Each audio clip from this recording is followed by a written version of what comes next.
Alors, je passe la parole à Monsieur Vasseur, qui va se présenter.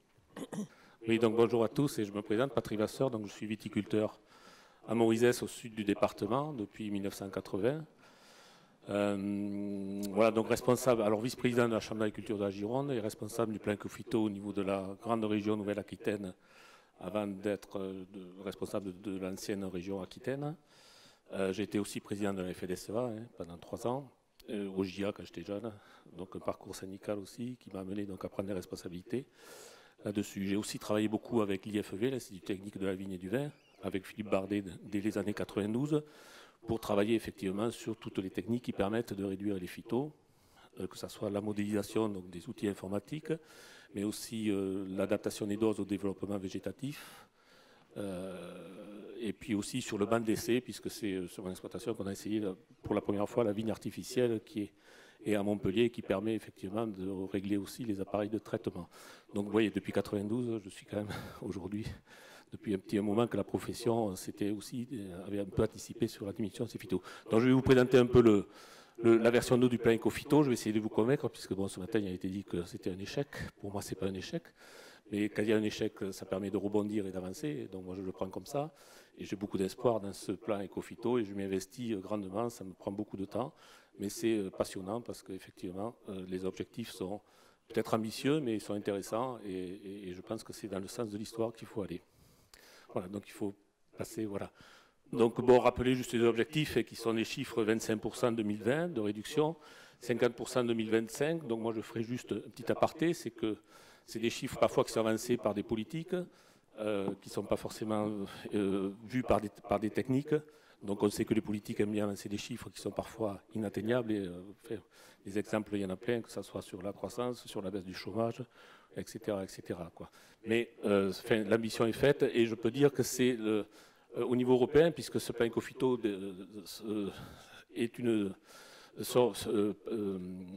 vient d'une directive européenne et qu'au niveau européen, nous sommes le seul pays à avoir de tels objectifs. Il y a des pays où la diminution des phytos se juge par exemple par rapport au nombre de pulvérisateurs qui ont une réserve d'eau, mais il n'y a pas d'objectif comme ça chiffré. La France est vraiment en avance là-dessus. On peut passer encore, voilà. Donc un petit rappel, moi j'aime bien rappeler les choses justes. Donc effectivement, la France, on est à peu près à, on dit 66, 63, 70 000 tonnes de pesticides par an. Bon, en principe, on est le deuxième suivant les années. C'est comme la production de vin. Parfois, c'est l'Espagne, parfois, c'est la France.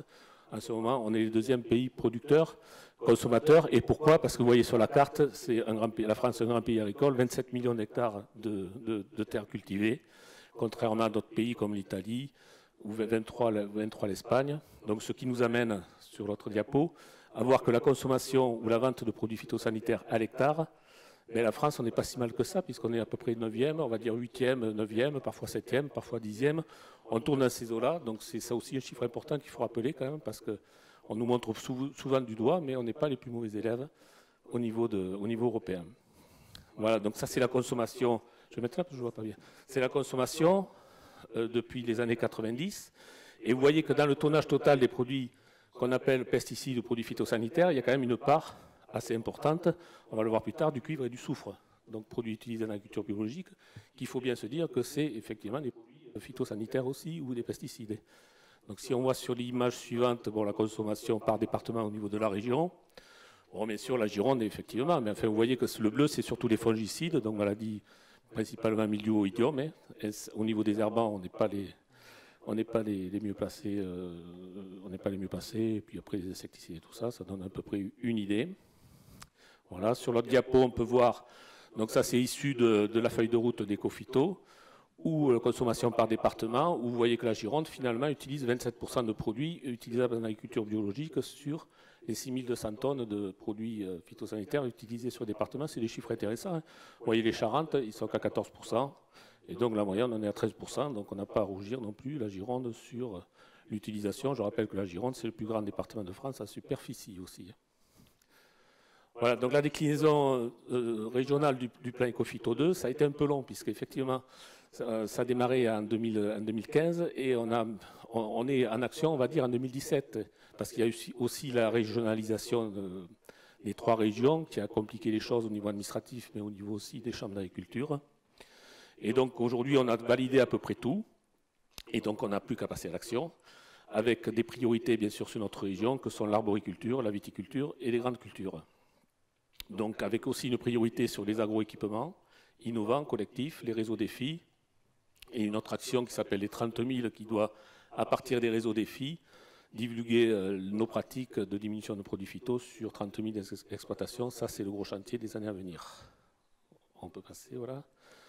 Donc, voilà, on rappelle les actions ciblées. Donc, filière viticulture, grande culture, le confinement et la pulvérisation en viticulture. Voilà, financement par aussi la région. Donc, je vous ai mis un appareil de confinement qui permet effectivement rapidement d'obtenir 30% de baisse des phytos, parce que la problématique de la pulvérisation, si vous voulez, l'utilisation des produits phytos, je le dis, il y a deux problématiques. On est sur la diminution, c'est pas éco-phyto, mais on est aussi sur le problème de dérive, qui pose beaucoup de problèmes avec les riverains. Je le conçois tout à fait. Et donc ce matériel-là permet de régler, on va dire, de façon importante, les deux problématiques. Réduction à peu près 30% d'après les essais qui sont faits, et au niveau des rives aussi, entre 80 et 90% de la dérive. Je rappelle juste que l'affaire de Blaye, il y a 2 viticulteurs de château qui sont mis en examen, c'est un conventionnel et un bio. Donc c'est pour bien montrer que le plan Ecofito s'adresse aussi bien au conventionnel qu'au bio, puisqu'il y a aussi une problématique par rapport à l'utilisation du cuivre, puisque la Commission européenne veut réduire de façon assez drastique l'utilisation du cuivre, puisqu'on est aujourd'hui à 6 kg par hectare de matière de cuivre, matière pure de cuivre, et la Commission européenne veut descendre à 4 kg. Donc voilà, donc les réseaux défis, aujourd'hui, on a 3000 fermes en France qui sont engagées, des fermes aussi qui sont dans la culture biologique. Donc aujourd'hui, nous devons valoriser les résultats obtenus dans ces réseaux défis dans le premier plan Ecofito. Donc ça a été salué par le ministre de l'Agriculture, Le Foll, qui a dit que c'était une réussite dans ces réseaux où effectivement on est arrivé à une diminution intéressante des produits phytosanitaires. Ça a été validé par le rapport de l'INRA, ça a été cité par un article de l'INRA là-dessus sur les 900 fermes qui ont été étudiées. C'est un engagement effectivement des agriculteurs qui doivent aujourd'hui engager l'ensemble des parcelles, parce que souvent dans le premier plan on faisait une partie de l'exploitation, parce qu'on ne peut pas prendre trop de risques, avec des projets collectifs, et c'est là qu'on en vient souvent, quand on parle de réduction de phyto, on en vient aux fondamentaux que sont l'agronomie, avec une contribution régionale aux axes du plan dans la région, le plan signé à la région. Donc l'intégration de toutes les exploitations des établissements d'enseignement, donc c'est très important pour effectivement la formation des futurs exploitants, hein, et une augmentation de la part des exploitations dans la culture biologique. Le développement du dispositif de manière à couvrir l'ensemble du territoire et des types de production aussi, c'est important, hein, et les relations avec l'aval des filières, c'est-à-dire la transformation et la commercialisation. Donc voilà à peu près la nouvelle région Aquitaine, bien sûr c'est la plus grande région agricole d'Europe, mais c'est aussi, nous avons le plus de réseaux des filles. Voilà, nous en avons 45, donc sur toutes les productions à peu près, même sur des petites productions que sont la framboise dans le Limousin.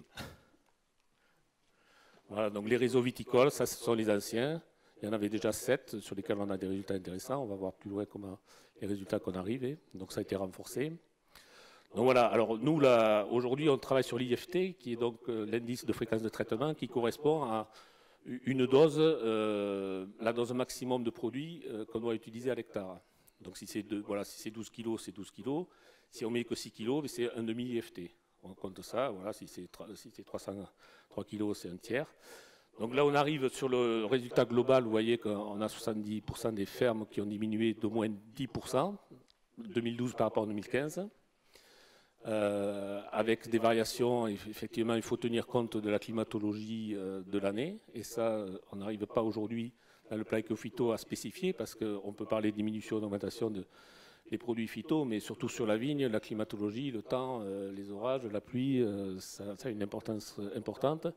Et pour vous dire, en 2015, on a eu quand même un incident où on avait communiqué sur le fait qu'il ne fallait pas traiter, on était autour du 1er mai, et bien sûr, beaucoup de viticulteurs nous ont suivis, n'ont pas traité, et malheureusement, il y a eu de fortes contaminations de mildiou, notamment dans le secteur du Libournais, avec des conséquences importantes sur la récolte en fin d'année.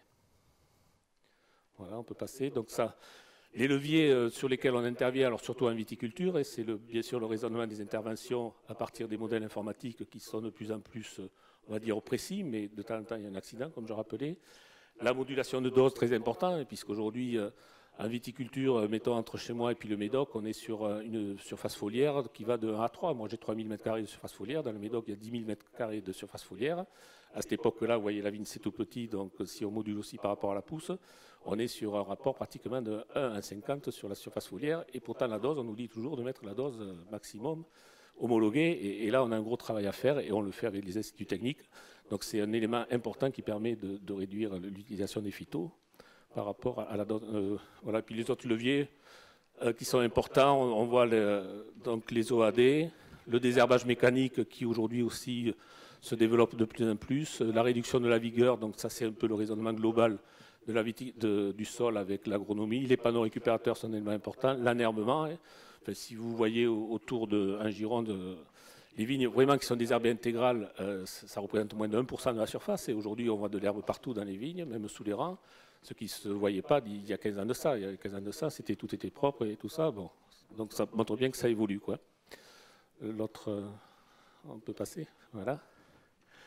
Donc l'enjeu aujourd'hui, et quand je dis aujourd'hui, c'est à partir de la semaine prochaine, c'est effectivement à partir des réseaux défis où on avait 33 000 exploitants, c'est de passer à 30 000 pour effectivement leur faire partager et les entraîner dans cette réduction de phyto qu'on a obtenue dans les réseaux défis. Donc il faut qu'on constitue ces groupes d'agriculteurs pour qu'ils aient un appui technique, parce que dans les réseaux défis, on va le voir tout à l'heure, et c'est aussi un appui technique important. Enfin, moi, à l'IFV, quand j'ai réussi à diminuer pendant 10 ans, c'est parce que j'avais un technicien qui passait toutes les semaines de l'ITV, à l'époque, de l'Institut technique de la vigne, pour me conseiller, pour me rassurer, pour me dire le choix des produits et tout ça. Donc cet accompagnement est très très très important si on veut réussir la diminution, et surtout auprès des agriculteurs un peu de mon âge, de l'ancienne génération, où on n'a pas forcément fait des écoles d'agriculture. Et moi, j'ai qu'un bac des primes, j'ai pas du tout étudié la vigne, et dans ma génération, c'est coutume courant, quoi, de ne pas avoir de formation de base. Aujourd'hui, les jeunes ont quand même une formation niveau minimum BTS avant de s'installer, bien souvent, quoi. Voilà, on peut passer. Donc l'autre action phare de Ecophyto, et là on ne peut pas dire que c'est un échec, c'est le bulletin de santé végétale. Donc ça correspond, ce sont des bulletins qu'on fait pour donner la situation épidémiologique de toutes les cultures, c'est-à-dire où c'est qu'on en est au niveau des maladies, des contaminations, des insectes, qui doivent servir ce bulletin aux techniciens et aux conseilleurs de s'appuyer là-dessus pour effectivement conseiller ou déclencher les traitements ou pas les traitements. Donc ce travail-là, avant 2008, c'était l'État qui le faisait, et ça s'appelait les avertissements agricoles. Donc c'était l'État qui avait des parcelles de référence et qui nous faisait ça. Aujourd'hui, il a délégué ça à Ecophyto. Je ne l'ai pas dit, mais le plan Ecophyto est financé entièrement par des taxes que l'on paye sur les produits phytosanitaires. Ce n'est pas de l'argent public, c'est de l'argent que les agriculteurs payent sur les produits phytosanitaires qu'on achète. Et cet argent-là, ces 40 millions au niveau national, servent donc à remplacer aussi ce que faisait l'État avant et ce qu'il ne fait plus, quoi. Donc ce sont des parcelles de référence, des témoins non traités en vigne, des observations toutes les semaines qui guident les agriculteurs qui reçoivent ça directement, mais aussi les techniciens, pour voir l'évolution des différents parasites dans toutes les productions. Donc nous émettons à peu près 28 éditions, voilà, dans 15 filières sur la région. Et aussi, ça sert pour observer d'éventuelles nouvelles maladies ou de nouveaux insectes. Bon, vous avez dû entendre parler de Xylella fastidiosa. Aujourd'hui, on est quand même très inquiet si cette bactérie arrivait dans notre secteur et sur la vigne, quoi. Voilà, et on étudie aussi donc les effets non intentionnels de l'utilisation des produits phytosanitaires, donc les problèmes de résistance qui pourraient arriver, c'est-à-dire que effectivement, si on met des produits sous-dosés, on peut avoir la maladie qui contourne, enfin, le produit n'est pas assez efficace et on crée une résistance. Bon, c'est connu aussi au niveau médicaments, au niveau là. Donc ça c'est très important parce qu'il ne faut pas qu'on crée de résistance, parce qu'alors là c'est l'échec complet de la réduction, hein. Et puis le suivi d'espèces indicatrices aux biodiversité, que sont les vers de terre, coléoptères, la flore et les oiseaux comme. Voilà, on peut passer. Voilà, donc le BSV il est mis à disposition de tous gratuitement, diffusion sur les sites. Voilà, donc même les non-agriculteurs peuvent avoir accès au BSV, les communes. les associations, il n'y a pas de souci, c'est transparent. Donc on travaille avec la DRAF là-dessus, et le SRAL, Service régional de l'alimentation. Voilà, donc aussi dans le plan Ecofito, il y a eu le Certifito, qui est un outil de validation des connaissances. Donc tous les applicateurs, tous les conseillers, tous les acheteurs, décideurs devaient passer un Certifito qui était une formation de 2 jours. Ouais. Aujourd'hui, il était valable 10 ans, il va avoir une validité que de 5 ans, avec une simplification parce qu'ils avaient quand même un peu complexifié. Il y avait 7 ou 8 Certifitos, suivant qu'on était vendeur, acheteur, décideur, conseilleur. Donc aujourd'hui, ça va être simplifié. Et on va plus vers une évaluation des connaissances que sur une attestation de formation, quoi, parce qu'effectivement, autant profiter de ce temps de formation pour faire vraiment de la formation qui soit, on va dire, efficace et qui a pour objectif effectivement d'améliorer les connaissances des applicateurs et des décideurs. Alors les CEPP, certificat d'économie de phyto, bon, c'est une nouvelle mesure aussi, très compliquée. Je ne sais pas si elle restera, donc on va passer. C'est un peu sur un peu comme le certificat d'économie d'énergie qui a été mis en place, mais c'est beaucoup plus complexe. Et honnêtement, je ne pense pas que ça reste que ça restait. Et puis l'intérêt, à mon avis, est très limité, quoi. Donc dans les autres actions, nous avons bien sûr renforcé les agroéquipements. Je parlais du matériel de confinement. C'est une évidence. Les OAD, les outils d'aide à la décision qui sont très importants et qui demandent encore de la recherche. Promouvoir et développer le biocontrôle, donc expérimentation et diffusion. Renforcer la surveillance, que ce soit dans l'eau, sol, air. Mieux connaître les expositions professionnelles et réduire les risques. Donc sur la surveillance de l'air, aujourd'hui, demain en Gironde, il y aura 2 stations de mesures de pesticides dans l'air qui vont être mis sur le département. Je suis aussi administrateur à Atmo, Nouvelle-Aquitaine. Donc vous voyez qu'on va travailler là-dessus. Alors il y en a une sur Bordeaux et l'autre on décide mardi. Donc on hésite entre Rosan où il y a déjà eu des mesures qui ont été faites à Rosan et au lycée de Montagne là. Mais bon, ça va se décider. Comment? Oui, dans le Libournais, ouais. Mais ça va se décider mardi. Ça. Voilà, donc on peut passer peut-être. Voilà. Mais voilà, j'ai à peu près terminé, mais il manque des diapos, c'est dommage. Ouais, j'en ai raté, bon, c'est pas grave. Non, mais je veux dire, sur nos réseaux défis, aujourd'hui, on a 2 réseaux défis sur le département de Gironde qui sont suivis par la Chambre d'agriculture. On arrive à peu près entre 26 et 30% de diminution des phytos par rapport à la référence régionale qui est de 18 IFT. Hein, vous avez suivi. Donc on est en dessous. Mais ça, c'est la moyenne sur les exploitations. Mais dans les réseaux suivant les exploitations, il y en a qui sont déjà à 50% en dessous. C'est-à-dire, ils sont à peu près à 9 IFT au lieu de 8. Et il y en a qui n'ont pas diminué. Donc, c'est aussi dans l'organisation des exploitations, ce n'est pas toujours facile parce que il y en a qui traitent beaucoup. Enfin, quand je dis beaucoup, beaucoup de surface. Et donc, avec les délais de rentrée, il y a toute une organisation aussi pour pouvoir continuer à travailler quand il faut lever, pamprer et tout ça. Et donc, suivant l'organisation du travail de l'exploitation, ça a une influence très importante sur l'utilisation des produits phytosanitaires. Voilà, parce qu'on utilise aussi par rapport à la climatologie. Et quand on annonce un orage, par exemple, le week-end, on se dit, est-ce qu'on va traiter le vendredi? Est-ce qu'on attend le lundi? Mais si je fais le lundi, mon personnel ne va pas pouvoir travailler dans les vignes le mardi et le mercredi. Donc, est-ce que je vais en faire? Même si je coupe l'exploitation, s'il y a eu l'orage, il faut que je traite toute l'exploitation. Donc, cette organisation devient de plus en plus compliquée.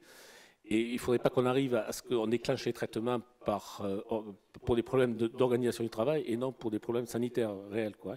Donc c'est tout ça un peu l'enjeu aussi qu'on a aujourd'hui, c'est effectivement de pouvoir protéger notre vignoble de façon par rapport aux parasites et non par rapport à l'organisation du travail. Parce que avec notamment le matériel de confinement qui demande plus de temps pour traiter, sur des exploitations, ça va demander parfois un tracteur de plus, un salarié de plus. Et il y en a qui pourront peut-être effectivement le passer dans les charges, mais bon, par chez moi, on ne pourra pas le passer dans les charges, ça c'est clair et net. Donc voilà, les solutions existent, mais ne sont pas forcément adaptées à toutes les exploitations, c'est ce qu'il faut bien comprendre. Mais je pense qu'aujourd'hui, moi je suis confiant dans ce plan Ecofito, parce que 25%, on l'a démontré dans les réseaux défis, on peut y arriver, bien sûr, avec la volonté. On peut y arriver techniquement aujourd'hui, avec les outils. 50%, ça sera beaucoup plus compliqué, mais on a beaucoup d'espoir sur effectivement des molécules qui ont moins d'impact sur l'environnement. Donc il y a tout un travail de recherche que doivent faire les boîtes. Bon, vous avez dû entendre parler de la start-up à Bordeaux qui aurait trouvé une molécule à partir des algues qui combattrait le mildiou. Bon, le temps qu'elle arrive à nous, c'est 4-5 ans, quoi. Le temps que les essais soient faits, que ça soit validé, qu'il y ait les AMM, c'est 4-5 ans, quoi. Donc, mais 2025, c'est dans 8 ans maintenant. Donc moi, j'ai beaucoup d'espoir à ce qu'on arrive à une émission effective, peut-être pas 50%, mais déjà si on arrive à 30 et 40%, ben, ça sera déjà un grand pas de fait. Et tout en conservant une agriculture économiquement rentable. Je rappelle que l'agriculture aujourd'hui, c'est entre 7 et 10 milliards d'excédents dans la balance commerciale, que la balance commerciale française, c'est 50 milliards de déficit. On était au plus fort, on a été à 70 milliards de déficit. Donc effectivement, c'est très politique. Hein, si on veut continuer une agriculture exportatrice qui renforce l'économie française, si on ne veut pas. Mais si on arrête une agriculture qui est productive et qui exporte, il faudra qu'on remplace par autre chose, parce que le travail, l'économie, voilà, ça se fait comme ça, quoi. C'est des choix qui ont été faits. On peut revenir en arrière, mais il faudra proposer autre chose à la place, quoi, parce qu'on ne vit pas que de, malheureusement, l'économie fait vivre beaucoup de monde, et le social, je ne veux pas faire de politique, mais le social se fait avec de l'économique. Hein. Si on n'a pas d'économique, c'est compliqué de faire du social. Voilà, je vous remercie.